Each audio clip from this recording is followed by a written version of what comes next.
the whole process, this is what I regret the most.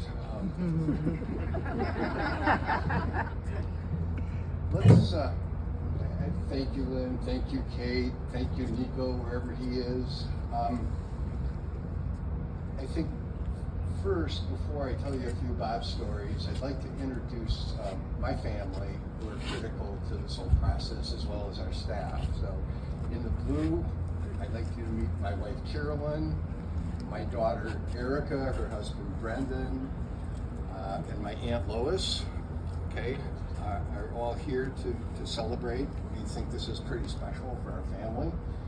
And I'd also like you to meet the team that created these. Of course, they're hiding in the back. Steve Morehouse, our head art smith. Standing next to him is Smith Stan Dejanay, and then designer Jesse Burns.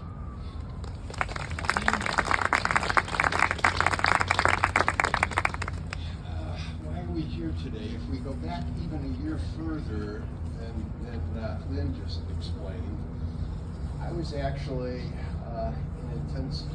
attending intensive care. My sister was in hospice dying at the Cleveland Clinic, and I received a call saying, we need some safety handrails. Would you like to come and bid on them? Come and take a look. So I did, and it was a highly emotional time. I showed up here, it was even colder than it is today.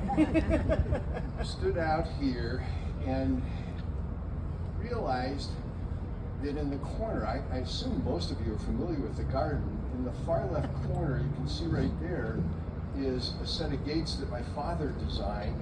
They're called the secret garden gates. What you may not know is there are also gates down to my right, your left, that were donated by my family in memory of my grandparents. So I was standing here highly emotional thinking, this is at the core center of this garden. I don't want anybody else putting anything in my garden. So I said, you know what, how would it be if I design the handrails and donate them, because this is such an important place for us, which is what happened. We as a company, and I in particular, don't get involved in a whole lot of artist statements and esoteric meanings of pieces of work, but I thought I'd share a couple little ideas with you about why these were designed this way. One is, just looking at the secret garden gate, I literally stole my father's design for the core center of it, so I did. And then similarly took some of the little details that we well know that were important to my grandfather. His little signature was always the finial at the bottom, and the other construction details are very much his. So that was part of it. The other very, very brief comment are why that design, what went through Dad's brain when he designed it, and we're looking at the shape of the core, which certainly represents growth, which is highly appropriate, not only to the garden, but to this whole area in Cleveland, which we love very, very much. The other thing is, I get to be very soggy, so I'm trying really hard to do this with, a little bit of respect for my family here. That shape is highly recognized just as an internal light in many heritages, and it seems to make really good sense here, and especially today. The only other thing that I think I'd get a kick out of sharing with you, so bear with me, is the relationship that our family has had with Wade Oval and University Circle. So let's take a real quick walk around the Oval. If we wander over to the first, if we just go around the circle, start with the Natural History Museum. I really can't remember whether it was junior high school or high school, but I was assigned to help one of our smiths create the metal structure to put the dinosaur up when they first got a dinosaur there. I have vivid memories about that. We go then across the street to the Western Reserve Historical Society, and there are a number of pieces that have been on loan there forever.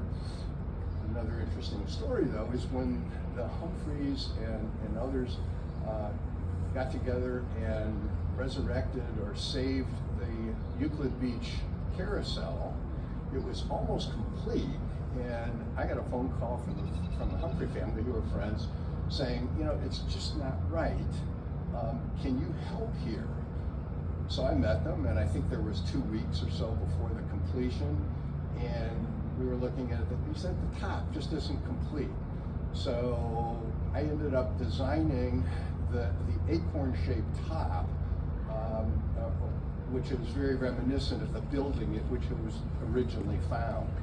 So we designed and put that up.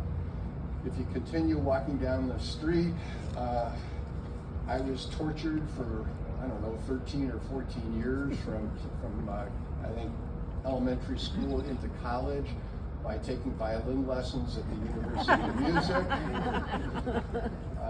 Then you get to the Institute of Art, where my father graduated, and I've taken many classes there at night.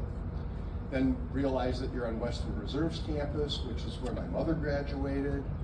Then if you take a few steps further, you get to the Church of the Covenant, which actually houses some of my grandfather's finest work in the Christ Chapel below. And also, I was hired to design a not real artistic, but wonderful railing when they put the new organ in there. Speaking about chapels, if you wander just a little bit more, there's Harkness Chapel, which is where Carolyn and I were married. You then wander off to Severance, and although a lot of the metalwork looks like it could have been Rose Iron Works, it really isn't.